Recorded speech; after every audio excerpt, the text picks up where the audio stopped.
Hello learners, आप सभी को प्यार भरा नमस्कार। ज्ञानस्थली क्लासेस में आपका बहुत बहुत स्वागत है।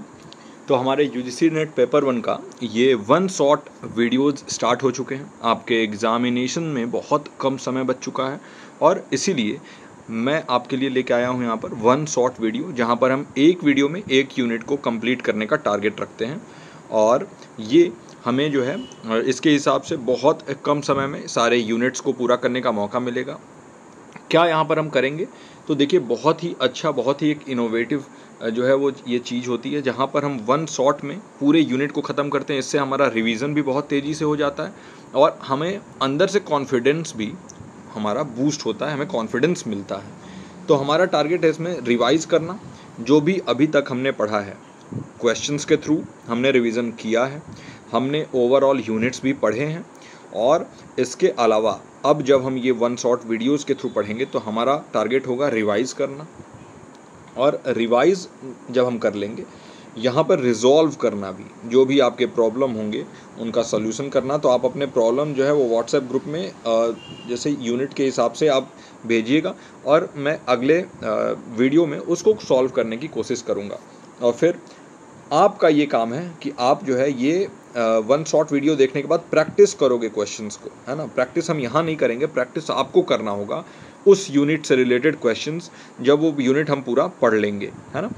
तो यहाँ पर आप बहुत डिटेल जो है वो मत एक्सपेक्ट करिएगा कि यहाँ पर बहुत ज़्यादा डिटेल में कवर होगा, क्योंकि देखिए डिटेल में कवर हम कर चुके हैं ऑलरेडी और हमने 6 महीने जो है वो दिए हैं सारे यूनिट्स को अच्छे से कंप्लीट करने के लिए। एक एक टॉपिक को हम लेके चले हैं और इतने अच्छे से और इतने आखिरी तक आपका साथ देने वाला एक ही प्लेटफॉर्म है, ज्ञानस्थली क्लासेस।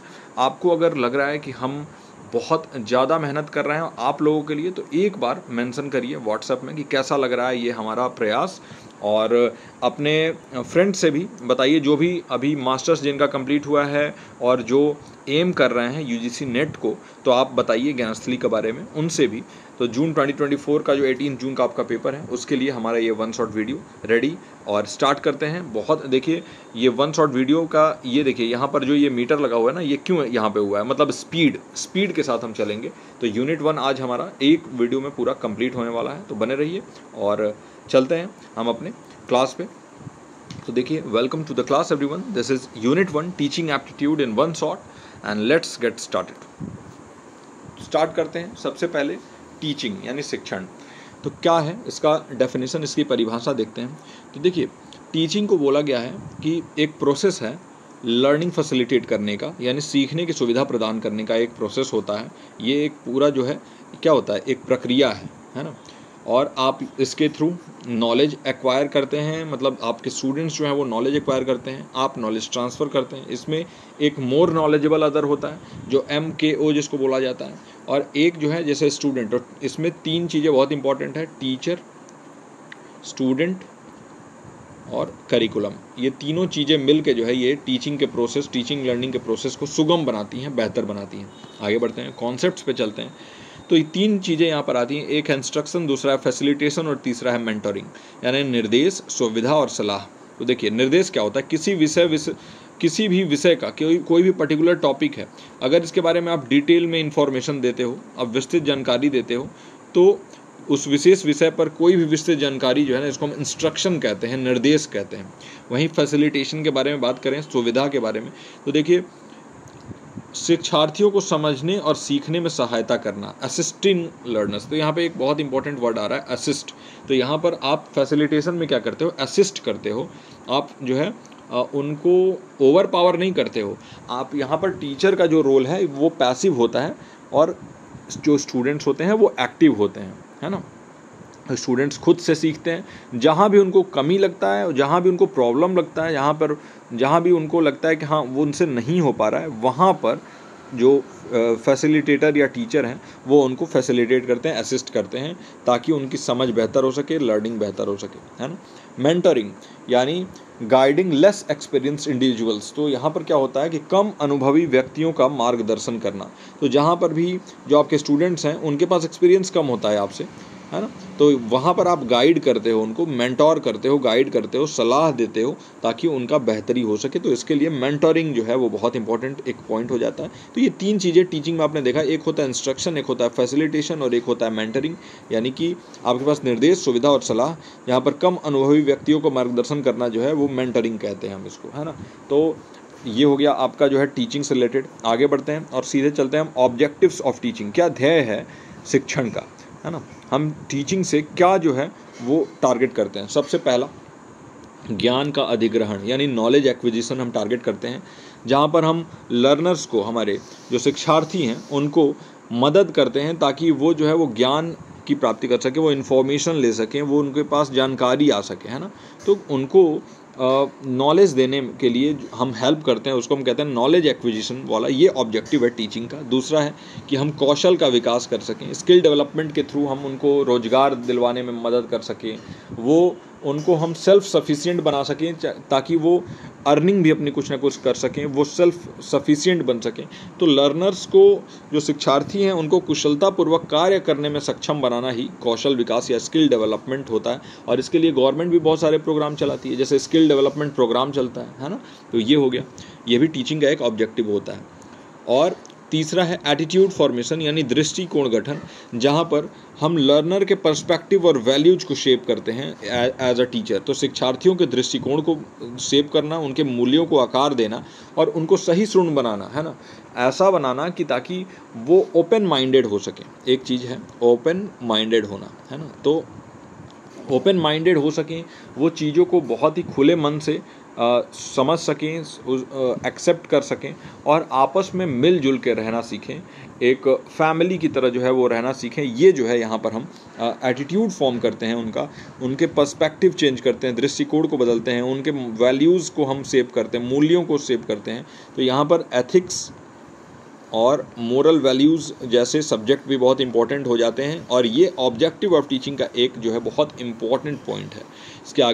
इसके आगे हम देखते हैं बिहेवियरल चेंजेस यानी व्यवहार में परिवर्तन। तो देखिए लर्निंग का सबसे बड़ा डेफिनेशन यही है कि अगर आपने किसी लर्नर को लर्निंग कराया और उसके बिहेवियर में चेंज आया, है ना, उसके व्यवहार में परिवर्तन आया, तो उसको ही हम कहेंगे लर्निंग। और वो परिवर्तन जो है वो पॉजिटिव होगा, है ना। Encouraging desirable actions and habits, जैसा आप कार्य और आदत चाहते हो वैसी आदत को प्रोत्साहित करते हो, एनकरेज करते हो ताकि उनके एटीट्यूड में चेंज आए, उनके बिहेवियर में चेंज आए। ये ऑब्जेक्टिव्स हैं टीचिंग के और इसी को हम सफल जो है वो कहेंगे शिक्षण। सफल शिक्षण तभी होगा जब ये सारे ऑब्जेक्टिव्स जो है वो कंप्लीट हो जाएंगे लर्निंग के। तो देखिए अब हम आ जाते हैं अपने लेवल्स ऑफ टीचिंग यानी शिक्षण के स्तर पर। तो सबसे पहला है मेमोरी लेवल यानी स्मृति स्तर। तो मेमोरी लेवल, अंडरस्टैंडिंग लेवल और रिफ्लेक्टिव लेवल को आप ऐसे समझ सकते हैं कि एक ये जो है, एक यहाँ पर एरो जो मैंने बताया, तो यहाँ पर ये सबसे निचला स्तर है, इसको हम कहते हैं मेमोरी लेवल। फिर इसके बाद आता है अंडरस्टैंडिंग लेवल और फिर इसके बाद आता है रिफ्लेक्टिव लेवल। ये 3 लेवल्स जो हैं वो 3 स्तर जो हमारे मेमोरी के हैं, है ना। अब इसमें मेमोरी लेवल के देखें तो सबसे पहला इसका फोकस किस चीज़ पे होता है। तो देखिए रट कर सीखना, रटने पे फोकस होता है, रोट लर्निंग पे। और ये अक्सर आप देखते हो निचले कक्षा में जब बच्चा जो है वो प्राइमरी में होता है ना, तो वहाँ पर उसको क्या सिखाया जाता है, टेबल्स बताए जाते हैं, अल्फ़ाबेट्स बताए जाते हैं, तो उनको रटने पर जोर दिया जाता है, रोट लर्निंग वहाँ पे होता है। मेमोराइजेशन, उनको याद रखना होता है, यानी रटना और याद रखना जो है इसका फोकस होता है स्मृति स्तर का। दूसरा होता है इसका ऑब्जेक्टिव क्या है, तो देखिए इसका उद्देश्य है तथ्यों और बुनियादी अवधारणाओं को याद रखना, यानी recalling of facts and basic concepts. तो ये देखिए इसके बिना काम नहीं चलेगा। जब भी आप बेस बिल्ड करोगे तो आपको ये मेमोरी लेवल से होके ही आप अंडरस्टैंडिंग और रिफ्लेक्टिव लेवल तक पहुंच सकते हो।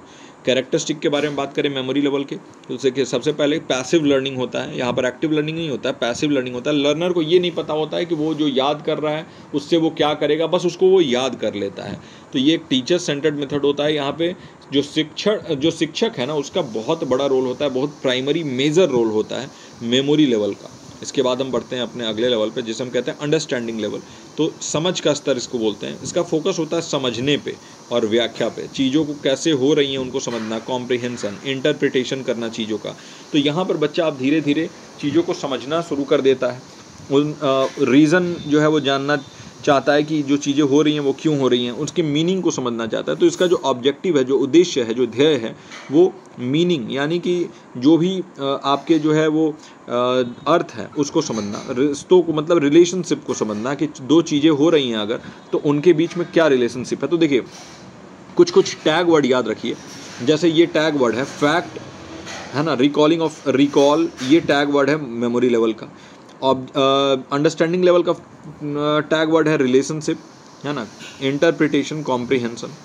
फिर इसका कैरेक्टरिस्टिक क्या है, तो देखिए एक्टिव लर्निंग करता है यहाँ पर, क्योंकि बच्चा जो है अब जानना चाहता है, रीज़न करना चाहता है, चीज़ों के बीच में क्या रिलेशन है उसको देखना चाहता है, तो काफ़ी एक्टिव रहता है और वो पूछता है, सवाल करता है, इंटरैक्ट करता है टीचर से, तो इंटरैक्टिव भी होता है ये अंडरस्टैंडिंग लेवल। फिर जो सबसे हाईएस्ट लेवल होता है वो होता है रिफ्लेक्टिव लेवल, और यहाँ पर फोकस किस चीज़ पे होता है, क्रिटिकल थिंकिंग पे और प्रॉब्लम सॉल्विंग पे, यानी कि आलोचनात्मक सोच और समस्या समाधान, इसका फोकस होता है। परावर्तक स्तर इसको बोलते हैं हम, रिफ्लेक्टिव लेवल। और इसका उद्देश्य क्या है, ऑब्जेक्टिव क्या है, ज्ञान को नई स्थितियों में लागू करना, मतलब जो भी नॉलेज आपने लिया उसको न्यू कंडीशन में कैसे, न्यू सिचुएशन में, न्यू कंडीशन में अप्लाई करोगे, वो इसका ऑब्जेक्टिव होता है। तो रिफ्लेक्टिव लेवल में बच्चों को पता नहीं होता है पहले से कि हाँ ये चीज़ें होती हैं, रटा रटाया नहीं होता है, उनको आपने कुछ ज्ञान दिया और उसको वो अलग अलग सिचुएशंस में यूज़ करेंगे, है ना, तो वो ऑब्जेक्टिव होता है। कैरेक्टरिस्टिक क्या होता है इसका, तो देखिए इंडिपेंडेंट लर्निंग और लर्नर सेंटर्ड मेथड होता है, यानी कि यहाँ पर स्वतंत्र शिक्षा होता है। यहाँ पर बच्चे जो है वो टीचर के बिना भी सीखते हैं और अलग अलग सिचुएशन में अपने नॉलेज को लगाकर भी सीखते हैं, और शिक्षार्थी केंद्रित होता है ये, यानी कि यहाँ पर लर्नर सेंटर्ड जो है ये लेवल होता है, परावर्तक स्तर यानी रिफ्लेक्टिव लेवल। आगे बढ़ते हैं। तो देखिए कैरेक्टरिस्टिक और basic requirements of effective teaching कह रहा है। तो देखिए जब भी बात आए इफेक्टिव टीचिंग की, है ना, तो इफेक्टिव टीचिंग के लिए क्या चाहिए, मतलब टीचिंग आप कैसे बेहतर कर सकते हो, कैसे जो है बहुत ज़्यादा एफिशिएंट और इफेक्टिव कर सकते हो, उसके लिए क्या क्या कैरेक्टरिस्टिक चाहिए और क्या क्या बेसिक मूलभूत रिक्वायरमेंट्स क्या क्या हैं, क्या क्या ज़रूरतें हैं मूलभूत, उसको देखते हैं। सबसे पहले कैरेक्टरिस्टिक देखें तो सबसे पहली, अगर इफेक्टिव टीचिंग अगर आप चाहते हो कि जो भी आप पढ़ा रहे हो बच्चों को बिल्कुल अच्छे से समझ में आए, तो सबसे पहले क्लैरिटी होना चाहिए, स्पष्टता होनी चाहिए। जो भी आप कह रहे हो, आपके भाषा पर पकड़ बहुत बेहतर होना चाहिए। जहाँ भी आप पढ़ा रहे हो वहाँ की जो लोकल भाषा है, वहाँ का जो भी जो जिस भी ज़बान में बच्चे समझते हैं उस पर आपका पकड़ स्पष्ट होना चाहिए। स्पष्ट आपका ऑब्जेक्टिव भी क्लियर होना चाहिए, आप किस उद्देश्य से पढ़ा रहे हैं, क्या उद्देश्य है, और एक्सप्लेनेशन जो आपको देना है वो काफ़ी स्पष्ट तरीके से एक्सप्लेनेशन देना है। फिर एंगेजमेंट होना चाहिए। अगर आप इफेक्टिव टीचिंग चाहते हो तो वहाँ पर क्या ये सगाई नहीं होगा, और यहाँ पर बच्चे जो है वो इंटरेक्ट करेंगे, है ना, तो इंटरेक्टिव और प्रेरक तरीके, मोटिवेटिंग मेथड्स होने चाहिए। इंटरेक्टिव, आप क्वेश्चंस पूछेंगे, बच्चे आंसर देंगे, तो उससे बच्चे जो है वो एक्टिव रहेंगे और उनका लर्निंग जो है वो बेहतर बनेगा। तीसरा होता है अडाप्टेबिलिटी, जो इफेक्टिव टीचिंग के लिए इंपॉर्टेंट कैरेक्टरिस्टिक है, जहाँ पर अनुकूलनशीलता जिसे बोलते हैं, अडाप्ट करते हैं बच्चे। तो देखिए आपको भी उनके नीड्स के हिसाब से जो है अपने जो भी आपकी लर्निंग मटेरियल्स हैं उनको कस्टमाइज करना है, शिक्षार्थियों की ज़रूरतों के हिसाब से अनुकूलित करना है। जैसे भी आप पढ़ा रहे हो आपके टीचिंग मेथड को वैसे ही बदल देना है जैसी उनकी ज़रूरतें हैं। तो यहाँ पर इंडिविजुअल नीड्स के बारे में बहुत ज़्यादा जोर दिया जाता है, तभी इफेक्टिव टीचिंग हो जाती है ना। तो इंडिविजुअल नीड्स को ध्यान रखना है और फीडबैक जरूर लेना है, प्रतिक्रिया लेना है कि जैसे भी आप पढ़ा रहे हो क्या बच्चों को समझ में आ रहा है कि नहीं आ रहा है। तो बहुत समय समय पर कुछ समय के अंतराल पर आपको फीडबैक लेना है, और कंस्ट्रक्टिव फीडबैक जो है वो ज़्यादा बेहतर होता है। उन बच्चों को भी फीडबैक दीजिए ताकि उनमें क्या कमियां हैं उसको वो सुधार सके, और उनसे पूछिए कि क्या उनको समझ में नहीं आ रहा है, आपके पढ़ाने का तरीका क्या उनको समझ में आ रहा है कि नहीं, और उसके हिसाब से आप अपने भी जो तरीके हैं उसको आप चेंज करिए। ये जो है ये इफेक्टिव टीचिंग के लिए बहुत इंपॉर्टेंट कैरेक्टरिस्टिक है। अब हम बेसिक रिक्वायरमेंट्स अगर देखें तो क्या क्या जो है बुनियादी आवश्यकताएँ हैं। सबसे पहला कि जो भी आप पढ़ा रहे हो उसका आपको ज्ञान होना चाहिए, सामग्री ज्ञान जिसे कहते हैं, कंटेंट का नॉलेज होना चाहिए। जब मैं यहाँ पर पेपर 1 आपको पढ़ाता हूँ तो मैं बहुत ज़्यादा डीपली इसको पढ़ता हूँ, है ना, तो मुझे भी तो ज्ञान होना चाहिए। भाई लर्नर क्या आप पूछेंगे, उनको अगर उनकी समस्या का समाधान करना है तो मेरे पास उतनी गहरी समझ होनी चाहिए। तो विषय वस्तु की गहरी समझ बहुत इंपॉर्टेंट है अगर आप चाहते हो कि इफेक्टिव टीचिंग आप कर सको। दूसरा पेडागॉजिकल स्किल्स, यानी जो शैक्षणिक कौशल है, क्योंकि आप बच्चों को पढ़ा रहे हो तो कैसे आप स्ट्रेटेजी बनाओगे, कैसे आप उनको पढ़ाओगे, तो उसको हम कहते हैं पेडागॉजी, जिसमें बहुत सारे अलग अलग स्ट्रेटजीज आ जाते हैं, टीचिंग मेथोडोलॉजी आ जाता है। हाँ, तो कैसे आप टीचिंग कराओगे, कौन से मटेरियल्स का यूज, जैसे TLM बताते हैं टीचिंग लर्निंग मटेरियल का आप यूज़ करोगे, तो ये सारी चीज़ें बहुत इंपॉर्टेंट हो जाती हैं। तो इफेक्टिव टीचिंग स्ट्रेटजी, प्रभावी शिक्षण रणनीतियाँ आप जो है आपको बनाना होगा, ताकि बच्चे जो हैं उनके तरीके से आप उनको पढ़ा सको, कैसे वो समझते हैं उनको आप समझ सको। असेसमेंट स्किल्स आपके अंदर होनी चाहिए, मूल्यांकन कौशल, जहाँ पर आप जो है वो जो भी लर्नर हैं उनके प्रोग्रेस को इवेल्युएट कर सकें। आप बहुत सारे ऐसे मेथड होते हैं इवेल्युएशन के, तो आप कौन से मेथड को अपनाते हो, क्या आप फॉर्मेटिव असेसमेंट करते हो या समेटिव असेसमेंट। फॉर्मेटिव असेसमेंट करते हो तो आप जो है क्लासेस के दौरान टेस्ट आपको लेना होता है। इसके बाद से पोर्टफोलियो क्या बनाते हो क्या हर बच्चे का, जहाँ पर हर बच्चे का स्ट्रेंथ वीकनेस वहाँ पर लिखते हो, है ना। तो ऐसे करके ये असेसमेंट स्किल्स आपके अंदर होने चाहिए इफेक्टिव टीचिंग के लिए। और इसके बाद कम्युनिकेशन स्किल्स यानी संचार कौशल आपका बेहतर होना चाहिए, बहुत ही क्लियर, बहुत ही इफेक्टिव इंटरेक्शन, बहुत स्पष्ट और प्रभावी जो है वो इंटरेक्शन आपका बातचीत होना चाहिए, ताकि जो भी आप कम्युनिकेट करो वो बच्चों तक पहुँचे, बच्चे बेहतर तरीके से आपके कम्युनिकेशन को समझें, आप जो कहना चाहते हो, जो समझाना चाहते हो वो बच्चों तक पहुँचे। ये बहुत इंपॉर्टेंट है और इसीलिए संचार कौशल बेहतर होना चाहिए। अगर हम बात करें बुनियादी आवश्यकताओं की, तो ये 4 बुनियादी आवश्यकताएं: सामग्री का ज्ञान यानी कंटेंट नॉलेज, शैक्षणिक कौशल यानी पेडागोजिकल स्किल, मूल्यांकन कौशल यानी असेसमेंट स्किल, और संचार कौशल यानी कम्युनिकेशन स्किल आपका बेहतर होना चाहिए। अब हम आ जाते हैं हमारे शिक्षार्थी के कैरेक्टरिस्टिक के बारे में। अगर हम देखें लर्नर का क्या कैरेक्टरिस्टिक होना चाहिए, तो देखिए इनके लर्नर के कैरेक्टरिस्टिक में अगर हम अडोलेसेंट लर्नर के बारे में बात करें, तो अडोलेसेंट लर्नर मैंने आपको बताया था कि हाँ, जो भी 11-12 साल से लेके और ऐसे 15-16 साल तक के लर्नर्स हैं उनको हम अडोलेसेंट कहते हैं, यानी कि वो अभी एडल्ट नहीं हुए हैं और वो अब बच्चे भी नहीं रहे हैं, वो बीच के एज में हैं, वो जिसको हम कहते हैं एज ऑफ ट्रांजिशन, जहाँ पर ट्रांजिशन हो रहा है। ट्रांजिशन फेज किसे कहते हैं, मतलब एक फेज, जैसे आप जिसे कहते हो ना, जैसे शाम होता है, तो शाम क्या होता है, या फिर भोर जिसे कहते हैं, यानी कि अभी न सुबह हुआ है, न सूरज उगा है और ना ही अभी रात है, यानी कि एक बीच का जो समय होता है उसको हम कहते हैं ट्रांजिशनल पीरियड। तो ये पीरियड जो है एडोलेसेंट लर्नर्स के लिए होता है। किशोर जिसे हम कहते हैं या किशोरी, तो वैसे लर्नर के क्या कैरेक्टरिस्टिक होते हैं। सबसे पहला अगर हम एकेडमिक देखें तो डेवलपिंग क्रिटिकल थिंकिंग और प्रोन टू डिस्ट्रैक्शंस, क्योंकि उनके अंदर बहुत सारे बदलाव हो रहे होते हैं। सबसे पहले तो हार्मोनल चेंजेज, जैसे इसके बारे में मैंने पहले भी आपको बताया, हार्मोनल चेंजेज होते हैं, है ना।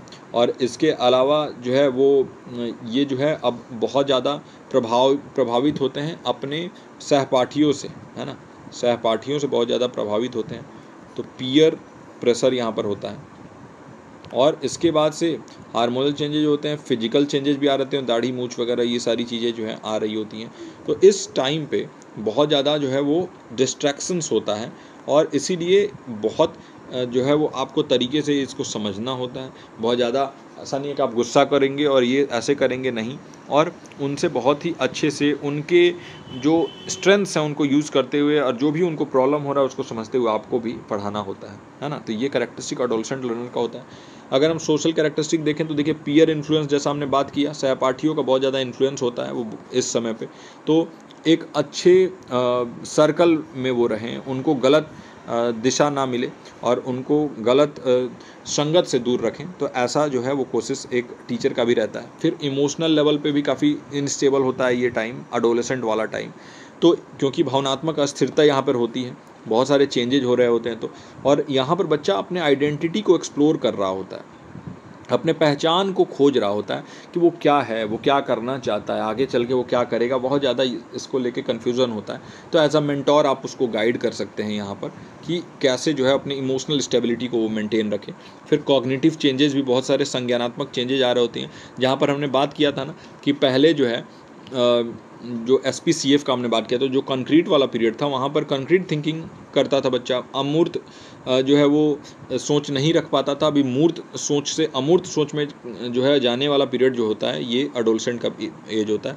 इसे कहते हैं हम ठोस से अमूर्त सोच, यानी मूर्त से अमूर्त सोच में संक्रमण का ये काल होता है। संक्रमण काल भी इसे कहते हैं हिंदी में, अगर हम देखें तो संक्रमण काल, ट्रांजिशन पीरियड इसे कहते हैं हम, और ये एडोलेसेंस का जो एज है उसी को कहते हैं। तो ये आई होप कि आपको बहुत अच्छे से समझ में आ रहा हो। देखिए बहुत ज़्यादा अच्छे से और जल्दी में डिटेल्स सारे कवर करते हुए हम निकल रहे हैं। आगे बढ़ते हैं अगले आपके लर्नर का करेक्टरिस्टिक अगर हम देखें तो अडल्ट लर्नर्स यानी वयस्क शिक्षार्थियों का क्या लक्षण है। एकेडमिक लेवल पे देखें तो देखिए वयस्क शिक्षार्थी अपने लक्ष्य उन्मुख होते हैं, गोल ओरिएंटेड होते हैं, उनका गोल उनके सामने क्लियर होता है। 18 साल के ऊपर जो भी होते हैं उनको पता होता है कि या तो मुझे इंजीनियरिंग करना है, या मेडिकल करना है, या सोशल साइंसेज में जाना है, या ह्यूमैनिटीज़ में जाना है, मुझे साइंस एक्सप्लोर करना है, मुझे जो है वो साइंटिस्ट बनना है या क्या बनना है, वो जो है उनका गोल क्लियर होता है।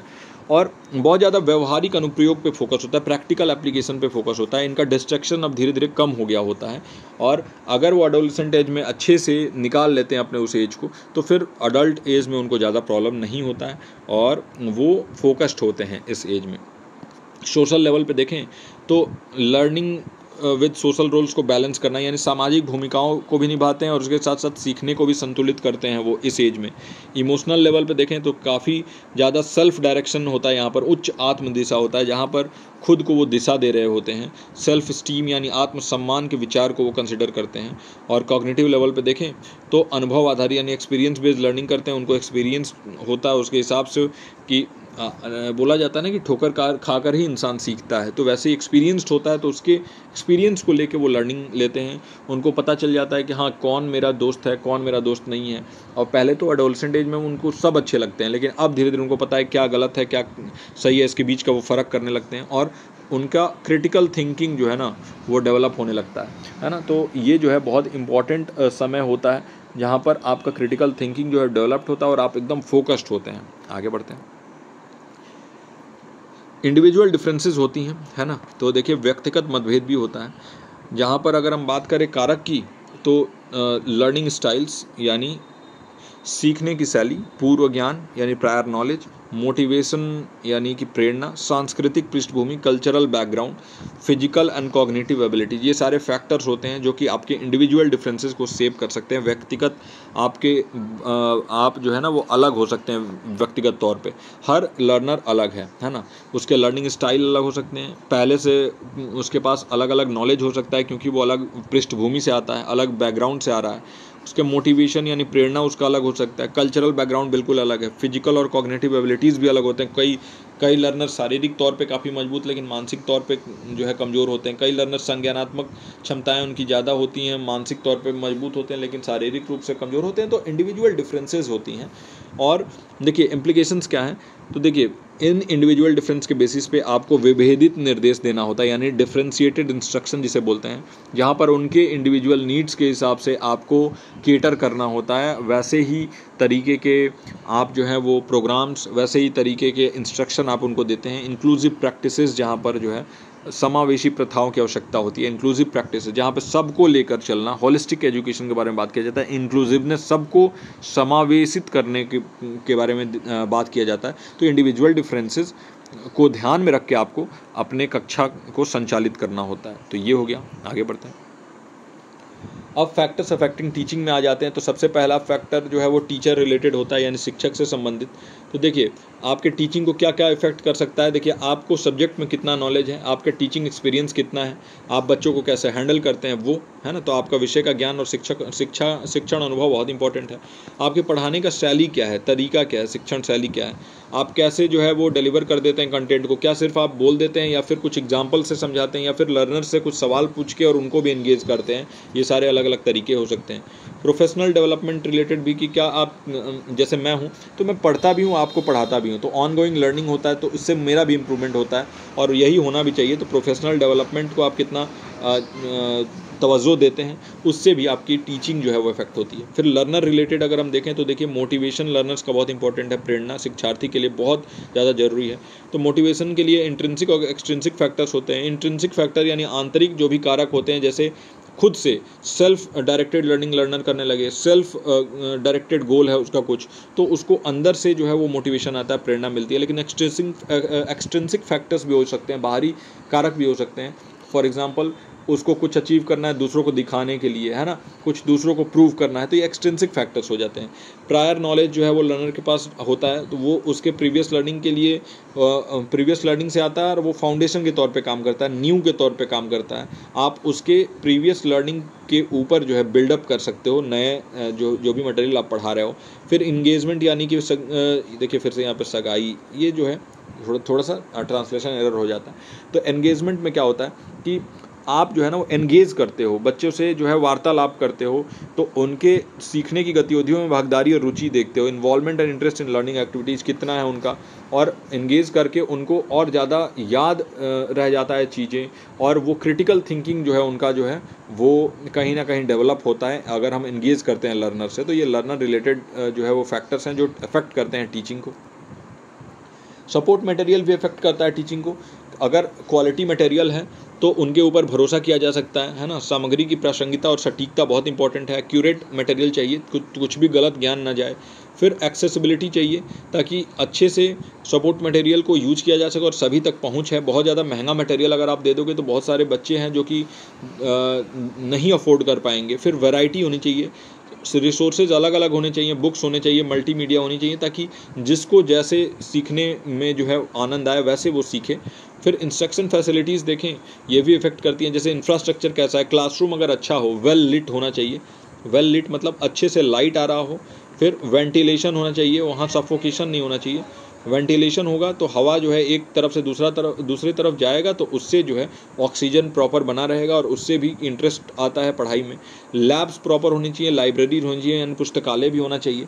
फिर टेक्नोलॉजी को देखें तो देखिए आईसीटी टूल्स का एक्सेस होना चाहिए। एक कंप्यूटर लैबोरेटरी जो होता है वहाँ पर वो भी होना चाहिए। इंटरनेट की सुविधा होनी चाहिए। इसके साथ साथ जो भी स्मार्ट क्लास वगैरह हैं वो भी उसकी भी सुविधा होनी चाहिए ताकि आप जो है वो ऑडियो विजुअल दोनों मीडियम से पढ़ा सको, यानी मल्टी सेंसेस का उपयोग बच्चों के कर सको। उनके सेंसरी एक्सपीरियंसेस के थ्रू वो ज़्यादा बेहतर समझेंगे। फिर इन्वायरमेंट, तो जो भी पर्यावरण है वहाँ पर सेफ्टी हो, कंफर्ट हो और कंडीसिवनेस हो लर्निंग के लिए।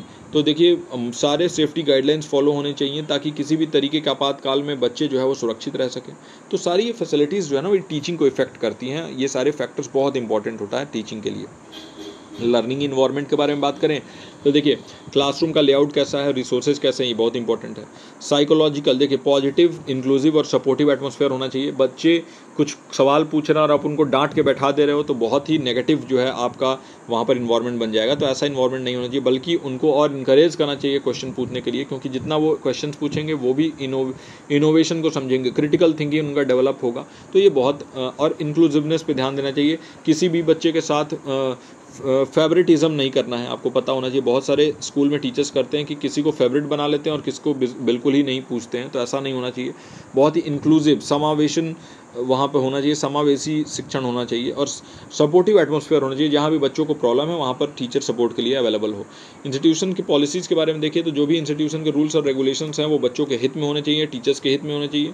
कल्चर में वैल्यू, बिलीफ और नॉर्म्स को बहुत ज़्यादा ध्यान दें कि एक कल्चर ऐसा होना चाहिए जहाँ पर मूल्यों का विकास हो सके, जहाँ पर बिलीव रहे पेरेंट्स को भी, और जहाँ पर कुछ नॉर्म्स सेट हों ताकि जो भी तरीके का आप जो है शिक्षण करा रहे हो वो जो है वो कहीं ना कहीं एक स्टैंडर्ड जो हमारे इंडिया में चलता है सीबीएसई द्वारा या आईसीएसई द्वारा, वो कम से कम आप मेंटेन रख सको। और सपोर्ट सिस्टम होना चाहिए जहाँ पर भी एकेडमिक असिस्टेंस की ज़रूरत पड़े, यानी शैक्षणिक सहायता की ज़रूरत पड़े, जहाँ भी बच्चे फंसे उनके लिए शैक्षणिक या फिर नॉन एकेडमिक असिस्टेंस यानी गैर शैक्षणिक, कहीं बच्चों का रैगिंग हो रहा है, कुछ हो रहा है, तो उसके लिए सारे सपोर्ट सिस्टम अवेलेबल होने चाहिए और कोई भी बच्चा जो है वहाँ पर ऐसा असहज महसूस ना करे, उसके लिए एक बहुत ही पॉजिटिव फॉस्टरिंग एनवायरनमेंट होना चाहिए। तो ये सारे फैक्टर्स जो है वो टीचिंग को इफेक्ट करते हैं। अब हम देखते हैं हायर एजुकेशन में, उच्च शिक्षण में क्या क्या तरीके हैं, टीचिंग के मेथड्स क्या क्या हैं। तो सबसे पहला तो भाई टीचर सेंटर्ड मेथड होता है और हायर एजुकेशन में ज़्यादातर जो है टीचर सेंटर्ड मेथड चलता था पहले, जहाँ पर लेक्चर के थ्रू पढ़ाया जाता था। तो देखिए डायरेक्ट इंस्ट्रक्शन यानी प्रत्यक्ष निर्देश, बड़े समूह के लिए, जहाँ पर लार्ज ग्रुप हैं, जहाँ पर बहुत ज़्यादा बच्चे एक साथ पढ़ रहे हैं, वहाँ पर इफ़िशियंट ऑपरेशंस हो सके, अच्छे से एफिशिएंट तरीके से पढ़ाया जा सके, इसके लिए टीचर सेंटर्ड मेथड जो है वहाँ पर लेक्चर मेथड का यानी कि व्याख्यान विधि का उपयोग होता था।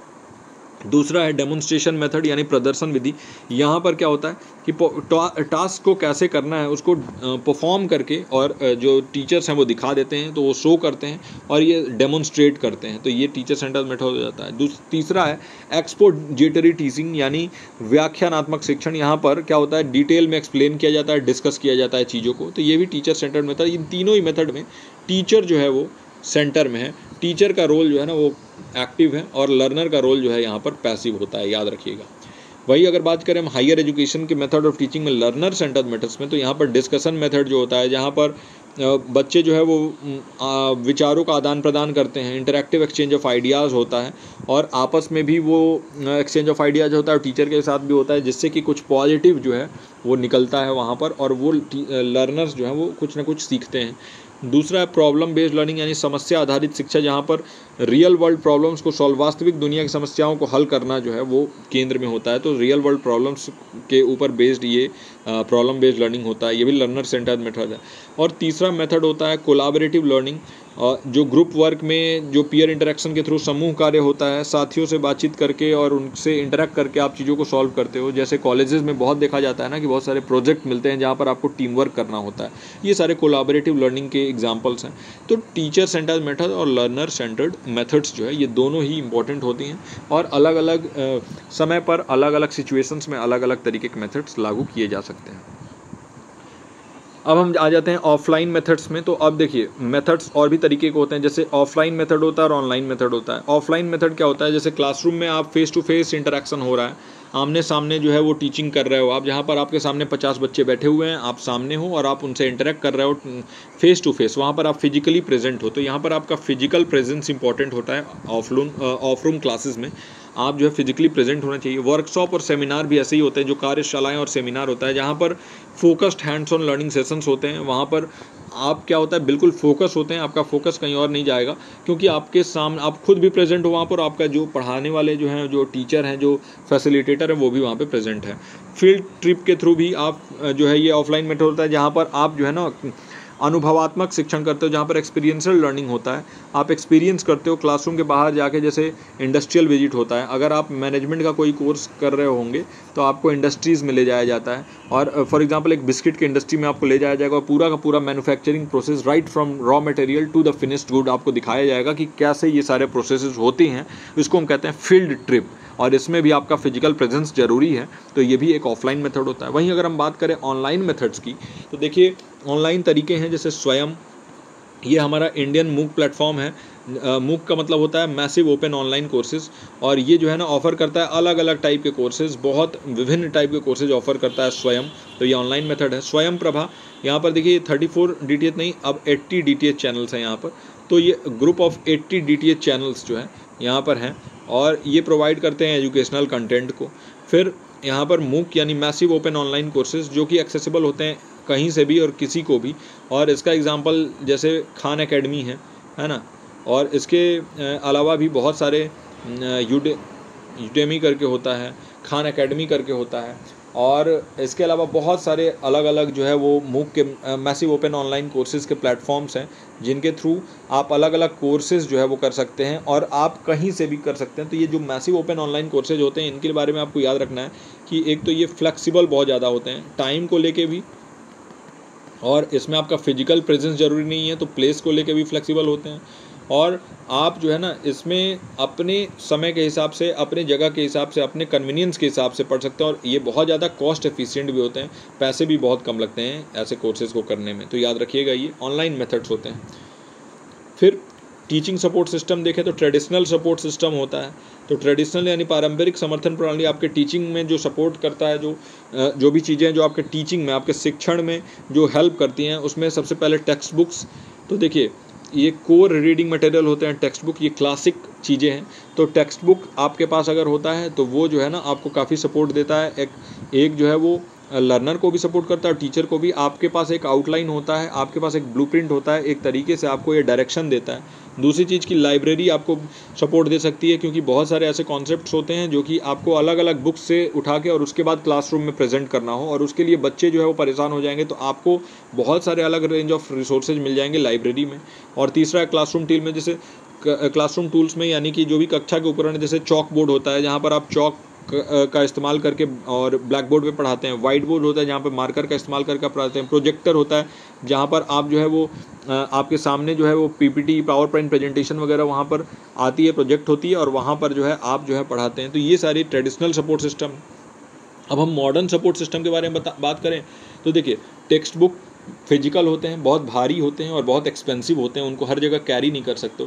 लेकिन ई बुक्स, अब आज के डेट में हर इंसान के पास मोबाइल फ़ोन है, तो आप ई बुक जो है वो कहीं भी कैरी कर सकते हैं। तो ये डिजिटल रीडिंग मटेरियल होता है, जहाँ पर आपके पास PDF या PPTX फॉर्मेट में आपके पास जो है वो बुक्स आ जाती हैं और उनको आप कहीं से भी चलते चलते रीड भी कर सकते हो। एक तो ये फ्लेक्सिबल होती हैं और हज़ारों ई बुक जो है आप स्टोर कर सकते हैं अपने मोबाइल फ़ोन में, आपके पॉकेट में, तो ये बहुत इंपॉर्टेंट है। फिर ऑनलाइन डेटाबेस होता है, जहाँ पर आपको जर्नल्स और रिसर्च पेपर का एक्सेस ऑनलाइन ही मिल जाता है। जैसे एक प्लेटफॉर्म है एकेडमिया करके, यहाँ पर आपको बहुत सारे जर्नल्स और रिसर्च पेपर का एक्सेस मिल जाता है ऑनलाइन। फिर इंटरैक्टिव वाइट बोर्ड्स भी होते हैं, जहाँ पर आप जो है ना वो एंगेजमेंट को एनहेंस कर सकते हो, इंटरैक्टिविटी को बढ़ा सकते हो, यानी जुड़ाव और अंतर क्रियाशीलता को बढ़ा सकते हो। तो ऐसे इंटरैक्टिव वाइट बोर्ड्स होते हैं सॉरी। तो ये वाइट बोर्ड्स जो है ना ऐप्स के थ्रू होते हैं, और फॉर एग्जांपल आपके पास भी वही ऐप हो, मेरे पास भी वही ऐप है, तो ये आपके पास एक एप्लीकेशन होगा, आप यहाँ पर कुछ लिखोगे, फॉर एग्जांपल आपने लिखा यहाँ पर पेपर 1, तो मेरे पास भी मेरे मोबाइल में उस ऐप में वो पेपर 1 लिखा हुआ आ जाएगा। तो मतलब ये अपडेट भी होता रहता है। तो ऐसे इंटरैक्टिव वाइट बोर्ड्स भी जो है आजकल टीचिंग में काफ़ी हेल्प करते हैं, है ना। तो ये आधुनिक समर्थन प्रणाली है जो कि टीचिंग में हेल्प करती है। फिर आ जाता है ICT बेस्ड सपोर्ट सिस्टम, यानी information communication technology based support system, जहाँ पर लर्निंग मैनेजमेंट सिस्टम आ जाता है। यानी कि यहाँ पर पाठ्यक्रम प्रबंधन के लिए जो है वो मूडल जैसे कोर्सेज जो है ना, ये प्लेटफॉर्म्स जो हैं वो कोर्स मैनेजमेंट में हेल्प करते हैं। तो आपके पास लर्निंग मैनेजमेंट सिस्टम में एक पूरा का पूरा एक मैनेजमेंट सॉफ्टवेयर होता है, जहाँ पर आप जो है वो क्वेश्चंस भी लर्नर से ले सकते हो, लर्नर के भी मोबाइल में वो इंस्टॉल होंगे ऐप्स। तो आजकल देखते हो बहुत सारे स्कूल्स जो हैं वो कुछ ऐप्स देते हैं जिनके थ्रू वो होमवर्क शेयर करते हैं, वहाँ पर होमवर्क सबमिट भी हो जाता है। वो सब लर्निंग मैनेजमेंट सिस्टम का ही एग्जांपल है। एजुकेशनल ऐप्स भी बहुत सारे हैं जिनसे इंटरैक्टिव लर्निंग हो जाती है। हमारे ज्ञानस्थली क्लासेस का भी ऐप है, वो एक एजुकेशनल ऐप है, वहाँ पर आप मॉक टेस्ट भी दे देते हैं, वहाँ पर आप ये सारे मटेरियल्स, ये सारे जो है वो जितने भी हमारे ये वीडियोज़ आ रहे हैं वो देखते भी हो आप वहाँ पे। वर्चुअल क्लासरूम भी होते हैं, जहाँ पर ऑनलाइन स्पेसेस में आप सिंक्रोनस लर्निंग कर सकते हो, जहाँ पर साइड बाई साइड मैं आपको पढ़ा रहा हूँ, आप पढ़ रहे हो, तो साथ साथ में आप लर्न कर रहे हो। ऐसे वर्चुअल क्लासरूम भी अवेलेबल हैं। तो ये ICT बेस्ड सपोर्ट सिस्टम है, जहाँ पर इंफॉर्मेशन कम्युनिकेशन टेक्नोलॉजी का, इंटरनेट का यूज़ करके आप जो है वो बेहतर सपोर्ट प्रोवाइड करते हैं अपने लर्नर्स को, है ना। इसके बाद हम बात करें इवेल्युएशन सिस्टम की, मूल्यांकन के तत्व की। तो देखिए इवेल्युएशन में आते हैं तो एलिमेंट्स ऑफ इवेल्युएशन में एक होता है फॉर्मेटिव असेसमेंट। फॉर्मेटिव असेसमेंट यानी ऑन गोइंग चेक्स होता है, ये लर्निंग के दौरान ही, सीखने के दौरान ही होता है, याद रखिएगा। ये FA होता है और ये लर्निंग के दौरान होता है फॉर्मेटिव असेसमेंट। समेटिव असेसमेंट याद रखिए ये फाइनल इवेल्युएशन होता है, यानी कि ये सीखने की अवधि के अंत में होता है। तो जो भी अंत में हो वो हम कहते हैं समेटिव असेसमेंट, जो दौरान हो उसे हम कहते हैं फॉर्मेटिव असेसमेंट। एक होता है डायग्नोस्टिक असेसमेंट यानी नैदानिक मूल्यांकन, जहाँ पर आप निदान करते हैं, आप स्ट्रेंथ और वीकनेसेस को बच्चों के देखते हैं और उसके स्ट्रेंथ और उसके वीकनेस के आधार पर उनको डायग्नोज करते हैं और उसके बाद उनके जो भी प्रॉब्लम्स हैं उनको सॉल्व करते हैं। तो इसे हम कहते हैं डायग्नोस्टिक असेसमेंट, यानी उनके ताकत, उनके कमजोरियों की पहचान करके और उसको, उनके कमजोरियों को दूर करना और उनके ताकत पर काम करना, ये जो है हम करते हैं। ये एलिमेंट्स ऑफ इवेल्युएशन बहुत इंपॉर्टेंट है आपके एग्जामिनेशन के भी पॉइंट ऑफ व्यू से। टाइप्स ऑफ इवेल्युएशन में देखें तो देखिए एक होता है कंटिन्यूअस असेसमेंट, जहाँ पर लगातार जो है through out the course regular evaluation होता रहता है। इसे हम, जैसे फॉर्मेटिव असेसमेंट इसका एग्जांपल है। एंड ऑफ टर्म एग्जाम जो फाइनल टेस्ट होता है, जैसे समेटिव असेसमेंट इसका एक एग्जांपल है। प्रोजेक्ट बेस्ड असेसमेंट होता है, जहाँ पर आप क्या करते हैं, कोई भी प्रोजेक्ट वर्क दे देते हैं, प्रैक्टिकल वर्क दे देते हैं और उसके बेस पे इवेल्युएशन करते हैं। जैसे आप मास्टर्स कंप्लीट करेंगे तो मास्टर्स कंप्लीट करने के टाइम पे आपको जो है एक आपको प्रोजेक्ट वर्क मिलता है, आपको जो है एक रिसर्च प्रपोजल भी रेडी करना होता है। तो ये सारे क्या होते हैं, उसके बेस पे आपको असेसमेंट मिलता है, आपको नंबर्स मिलते हैं, तो वो प्रोजेक्ट बेस्ड असेसमेंट होता है। फिर इवेल्युएशन इन चॉइस बेस्ड क्रेडिट सिस्टम यानी CBCS। तो देखिए CBCS के थ्रू, यानी चॉइस बेस्ड क्रेडिट सिस्टम हमने पढ़ा है, और इसके थ्रू क्या होता है, फ्लेक्सिबिलिटी बढ़ जाती है, यानी लचीलापन आ जाता है। स्टूडेंट अपने रुचि के आधार पर जो है ना वो अपने पाठ्यक्रम को चुन सकते हैं, अपने कोर्सेज को चूज कर सकते हैं अपने इंटरेस्ट के बेस पे। तो आप सपोज करिए कि मैथ्स के स्टूडेंट हो तो आपके पास एक फ्लेक्सिबिलिटी है कि आप एक आर्ट्स का भी सब्जेक्ट ले सकते हैं। तो ऐसी फ्लेक्सिबिलिटी मिलती है चॉइस बेस्ड क्रेडिट सिस्टम के, और ये क्रेडिट बेस्ड होता है। और अभी आने वाले जितने भी कोर्सेज हमारे चल रहे हैं, जैसे मास्टर्स के कोर्स, बैचलर्स के, ये क्रेडिट बेस्ड हो गए हैं। और एक होता है ABC, आपको मैंने बताया था, एकेडमिक बैंक ऑफ क्रेडिट, जहाँ पर आपके सारे क्रेडिट जो है ना वो जमा होते हैं, और ये क्रेडिट ट्रांसफ़र के थ्रू आप जो करंट में सब्जेक्ट पढ़ रहे हैं, अगर आगे आने वाले टाइम में भी वही सब्जेक्ट आपके पास आया तो उस सब्जेक्ट में क्रेडिट ट्रांसफ़र लेकर और एक सब्जेक्ट को आप स्किप कर सकते हैं। तो ऐसा भी सिस्टम है। क्रेडिट सिस्टम में क्या होता है, हर कोर्स को क्रेडिट मिलता है और फाइनल डिग्री में ये कंट्रीब्यूट करता है। हॉलिस्टिक एवेल्यूएशन होता है, यानी समग्र मूल्यांकन होता है, जहाँ पर परीक्षाएं, परियोजनाएं और निरंतर आकलन के संयोजन के थ्रू जो है ना वो इवेल्यूएशन किया जाता है। यानी एग्जाम्स भी होते हैं, प्रोजेक्ट्स भी होते हैं और कंटिन्यूस असेसमेंट वाले टेस्ट भी होते हैं, और इन तीनों को मिलाकर एक समग्र मूल्यांकन होता है, एक हॉलिस्टिक एवेल्यूएशन होता है। ये सारे पॉइंट्स जो है ना ये NEP 2020 के हैं, नई शिक्षा नीति 2020 के थ्रू ये लागू हो रहे हैं, है ना। तो बहुत इंपॉर्टेंट है आपके लिए ये सारी चीज़ें।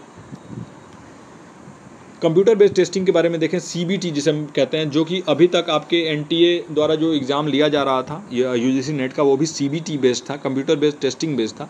तो इसके एडवांटेज, इनके लाभ के बारे में बात करें तो देखिए, यहाँ पर तत्काल प्रतिक्रिया यानी इमीडिएट फीडबैक मिलता है, एक्सेसिबिलिटी यानी पहुंच जो है उससे बढ़ता है, और स्केलेबिलिटी यानी मापनीयता बढ़ता है। तो देखिए, कंप्यूटर बेस्ड टेस्टिंग के थ्रू आप क्या कर सकते हैं, एक तो इसका अगर आपने टेस्ट दिया तो इसका रिजल्ट बहुत जल्दी आ जाएगा। दूसरी की एक्सेसिबल हो जाता है, कई बहुत सारे लोगों तक जो है ना, दूर दराज के लोगों तक भी आप पहुंच सकते हैं, और उनके मोबाइल फ़ोन से ही उनका टेस्टिंग कर सकते हैं, लैपटॉप के थ्रू टेस्टिंग कर सकते हैं, जहां पर मॉनिटरिंग होता है तो चीटिंग करने का भी कोई प्रावधान नहीं होता है ना।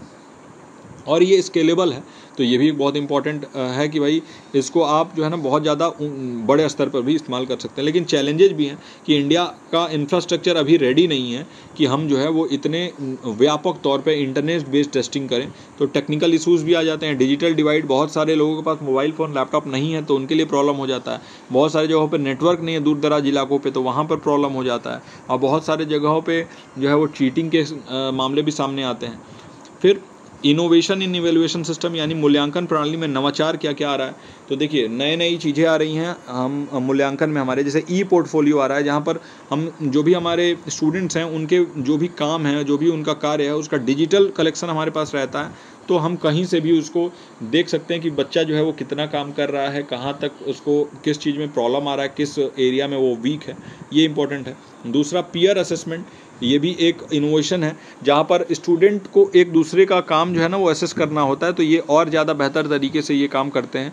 तो एक दूसरे के काम का आकलन करने पर जो है ये छात्रों का जो है ना ये काफ़ी ज़्यादा, एक तो ये पीयर लर्निंग होता है, दूसरी चीज़ कि टीम वर्क करने का मौका मिलता है, तीसरी चीज़ कि उनका इवेल्युएटिव जो माइंडसेट है वो बढ़ता है, और इसके अलावा अगर हम देखें तो क्रिटिकल थिंकिंग भी उनका डेवलप होता है। फिर गेमिफिकेशन, जहाँ पर ये भी एक नया प्रणाली है, मूल्यांकन प्रणाली में नवाचार है, जहाँ पर आप गेम के एलिमेंट्स को यूज करके मोटिवेट करते हो और लर्निंग को एसेस करते हो, जहाँ पर सीखने को प्रेरित करने के लिए आप ऐसे तरीके से क्वेश्चंस देते हो जहाँ पर लेवल वाइज देते हो, जैसे लेवल 1, लेवल 2 ऐसे करके देते हो, एक लेवल पार करने के बाद दूसरे लेवल पे जाना। तो ये गेम्स जैसा एक माहौल हो जाता है और बच्चे काफ़ी इंटरेस्ट से जो है ऐसी चीज़ों को करते हैं, है ना। तो ये जो है कंप्यूटर बेस्ड टेस्टिंग रहा। तो आई होप कि ये आज का हमारा ये पूरा का पूरा यूनिट इसी के बाद ख़त्म हुआ, और आई होप कि बहुत आपको मज़ा आया हो। इतने कम समय में एक यूनिट हमने कंप्लीट किया, और ऐसे ही सारे यूनिट्स हम कंप्लीट करने वाले हैं। आप अपने दोस्तों को भी बता दीजिए। वन शॉट रिवीजन के लिए आप बिल्कुल रेडी हो जाइए, क्योंकि देखिए हमारे यहाँ ज्ञानस्थली क्लासेस में हम विश्वास करते हैं आपका साथ आखिरी तक देने में, और इन सब चीज़ों में बहुत ज़्यादा एफर्ट लग रहा है। तो अगर आपको ये वीडियो कुछ भी हेल्प कर रही हैं तो बिल्कुल आप अपने फीडबैक को शेयर करिए व्हाट्सएप के थ्रू, और इससे हमें भी मोटिवेशन मिलता है और पता लगता है कि जो हम कर रहे हैं वो सही दिशा में कर रहे हैं या फिर हमसे कुछ खामियां हो रही हैं और उसको हम सुधारते हैं। तो इसी के साथ इस वीडियो को यहीं एंड करते हैं। आई होप कि आपको इस वीडियो में बहुत कुछ सीखने को मिला हो और बहुत कम समय में आपका पूरा का पूरा रिवीजन हो गया हो, और मैं मिलता हूँ आपसे अगले वीडियो में। टिल देन आप अपना और अपनों का ख्याल रखिए। नमस्कार।